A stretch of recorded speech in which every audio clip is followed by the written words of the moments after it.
بسم اللہ الرحمن الرحیم، السلام علیکم ورحمۃ اللہ۔ عالمی سطح کے اوپر امریکی صدر ڈونلڈ ٹرمپ اس وقت بڑے مصروف ہیں اور چاہتے ہیں کہ کسی طرح سے جو روس اور یوکرین کے درمیان جنگ ہے یہ بند ہو جائے، ان کے درمیان جنگ بندی ہو جائے، حالات ان کے نارمل ہو جائے، ان کے درمیان مسائل ختم ہو جائیں۔ اسی وجہ سے انہوں نے پیوٹن کے ساتھ بھی ملاقات کی، یوکرین کے صدر کے ساتھ بھی دوبارہ ملاقات کی۔ یہ دوبارہ ملاقات ہوئی ہے، ایک پہلے ملاقات ہوئی اور اس کے بعد ملاقات ہوئی اب پیوٹن کے ساتھ۔ اب پاکستان کا اس کے اندر کیا اصل معاملہ یہ ہے کہ پاکستان اس میں سے کیا نکال سکتا ہے، یا پاکستان کے لیے اس میں کیا میسج ہے، اور ڈائریکٹ پاکستان کے ساتھ لنک یہ سارے معاملات، جس میں پاکستان میں نومبر میں ہونے والی آرمی چیف کی تعیناتی ایکسٹینشن وہ نئی ہوتی ہے یا پھر ایکسٹینشن مل جاتی ہے یا تسلسل ہوتا ہے۔ یہ اب سب سے بڑا سوال ہے جو کہ عالمی سطح کے اوپر ہو رہا ہے، پوچھا جا رہا ہے اور اس کے بارے میں بات ہو رہی ہے۔ اب آپ نے اصل میں اس کی بیک گراؤنڈ کو سمجھنا ہے۔ عالمی سطح کے اوپر جو ڈیولپمنٹس ہوئی ہیں اس کا ڈائریکٹ امپیکٹ پاکستان کے اوپر کیا پڑ سکتا ہے، ایک تو اس کی بیک گراؤنڈ، اور پھر اس کے بعد اس کا امپیکٹ پاکستان کے اوپر کیا آنے والا ہے۔ یہ تمام چیزیں آپس میں کنیکٹڈ ہیں، آپ نے اس کو بڑا غور سے سمجھنا ہے، بڑا غور سے، کیونکہ پھر ہی آپ کو اصل حقیقت پتہ چلے گی کہ یہ سب کچھ کیوں ہو رہا ہے، اور اس کی ٹائمنگ ایسے موقع پہ روس اور یوکرین کے درمیان جنگ بندی، پیوٹن کا ملاقات کرنا، اور آنے والے دنوں میں امریکی صدر کی جانب سے وائٹ ہاؤس سے نوٹیفیکیشن کا نکلنا، اور اگلے دورے میں عرب ممالک سمیت اہم ترین ممالک کا دورہ، یہ پورا شیڈیول تیار ہے امریکی صدر ڈونلڈ ٹرمپ کا۔ آنے والے دنوں میں اس کے اوپر ڈیولپمنٹس ہونی ہے، لیکن ابھی جو ڈیولپمنٹس ہو رہی ہیں اس کا بیک گراؤنڈ اور اس کا امپیکٹ وہ جاننا بڑا ضروری ہے۔ سب سے پہلے تو آپ اس بات کو سمجھیں کہ یہ معاملہ اصل میں عمران خان کے دور سے جا کے لنک ہوتا ہے۔ وہ دور عمران خان کا، وہ ٹائم عمران خان کا جب عمران خان اقتدار کے اندر تھا، اور عمران خان نے بالکل لاسٹ ٹائم پہ روس کا دورہ کیا تھا اور منع کیا تھا ان کو کہ آپ یوکرین کے اندر جنگ نہ کریں، حملہ نہ کریں، آپ اس کے اوپر چڑھائی نہ کریں، یہ مسئلہ بن جائے گا پوری دنیا کے لیے۔ تو اسی چیز کو رپیٹ کیا گیا ڈونلڈ ٹرمپ کی جانب سے۔ ڈونلڈ ٹرمپ نے کہا کہ یہ عمران خان نے بالکل ٹھیک بات کی تھی۔ آج جب جنرل ناصر منیر کی جانب سے 2 دورے کیے گئے ہیں امریکہ کے، پہلا جو دورہ کیا گیا تھا وہ وائٹ ہاؤس کا دورہ، یہاں پر جا کے انہوں نے امریکی صدر کے ساتھ ملاقات کی۔ اس کے بعد ان کا جو دورہ تھا پینٹاگون کا تھا، سینٹ کام کا تھا، اور جو امریکہ کی ٹاپ ملٹری کمانڈ ہے ان کے ساتھ ملاقاتوں کے حوالے سے تھا، اور اس کے اندر جو ملاقاتیں کی گئیں، اس کے اندر جو میٹنگز کی گئیں، اس میں ایک تسلسل کے حوالے سے بات کی گئی،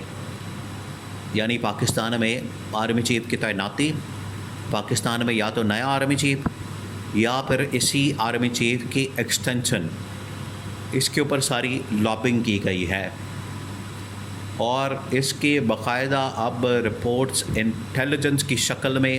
انفارمیشن کی شکل میں بڑے بڑے اخباروں کے اندر پبلش ہو رہی ہے۔ پاکستان کے اندر آپ کو اس بارے میں تو بات نظر آتی ہے، کیونکہ پاکستان کے ساتھ تو ڈائریکٹ لنک بنتا ہے اور پاکستان کا بڑا انٹرسٹ ہے، اور پاکستان کے لیے یہ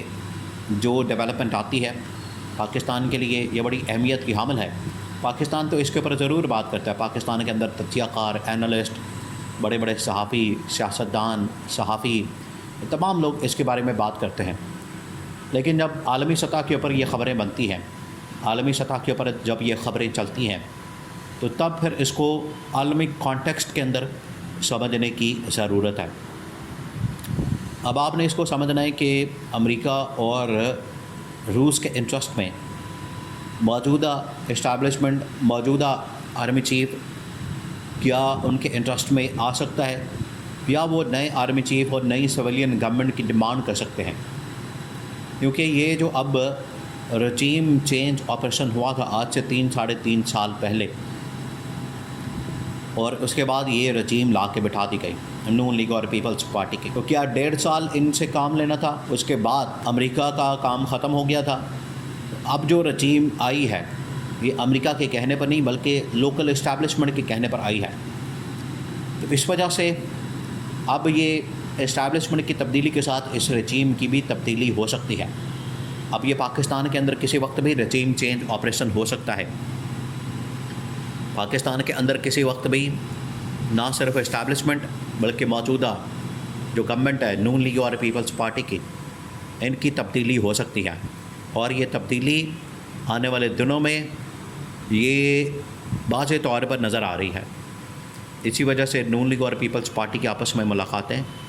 اسٹیبلشمنٹ کو روکنے کے لیے منصوبے، 27ویں آئینی ترمیم کے اندر رکاوٹ پیدا کرنے کے منصوبے، یہ تمام چیزیں یہ ان کے اوپر کام ہو رہا ہے. لیکن اصل معاملہ یہ ہے کہ field marshal army chief general Asim Munir نے اپنی جو وہاں پر لابنگ کر لی ہے اس میں اسٹیبلشمنٹ کو اس بات کا یقین ہے، اسٹیبلشمنٹ کو اس بات کا اندازہ ہے، انہوں نے یہ کیلکولیشن کر لیا. انہوں نے اس کی کیلکولیشن کر کے یہ معاملہ اسٹیبلشمنٹ کی ٹاپ نیٹی کمانڈ کے سامنے رکھ دیا ہے کہ ہم نے جو اسٹیبلشمنٹ کی ہے،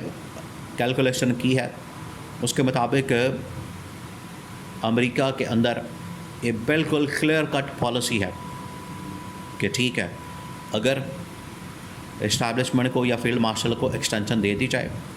انہیں ایک تسلسل جاری رکھنے کے لیے پالیسی کا ایک تعیناتی لگا دی جائے ایک اور 5 سال کے لیے، اس میں کوئی مسئلہ نہیں ہے. لیکن یہاں پر اب نون لیگ اور پیپلز پارٹی بہت بڑی رکاوٹ پیدا کر رہے ہیں. اور یہ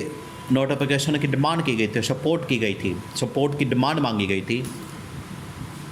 سپورٹ مانگی گئی تھی اسٹیبلشمنٹ کی جانب سے، جنرل عاصم کی جانب سے، کہ ہمارا اگر نوٹیفیکیشن آتا ہے ایکسٹینشن کا آرمی چیف کا تو اس کو پھر امریکہ سپورٹ کرے، تاکہ یہاں پر یہ جو نون لیگ اور پیپلز پارٹی ہے ان کو کنٹرول کرنا آسان ہو جائے. اور اگر ہم نے عمران خان کو واپس لانا ہے، عمران خان کو اقتدار کے اندر واپس لانا ہے، اس کو اقتدار میں لا کے بٹھانا ہے، اس کے لیے ضروری ہے کہ امریکہ کی حمایت ہو، امریکہ کی سپورٹ ہو. امریکہ کی سپورٹ اور حمایت کے ساتھ ہی پاکستان میں آرمی چیف کی تعیناتی اور ایکسٹینشن پر اس کے بعد اس رجیم کی تبدیلی، regime change operation Imran Khan کی واپسی کے لیے یہ پھر بڑا ضروری ہوگا. اس میں اسٹیبلشمنٹ کا دعویٰ، کلیم کہ اس میں ان کو کامیابی ملی ہے اور نوٹیفیکیشن کی حمایت امریکہ کی جانب سے کی جا سکتی ہے.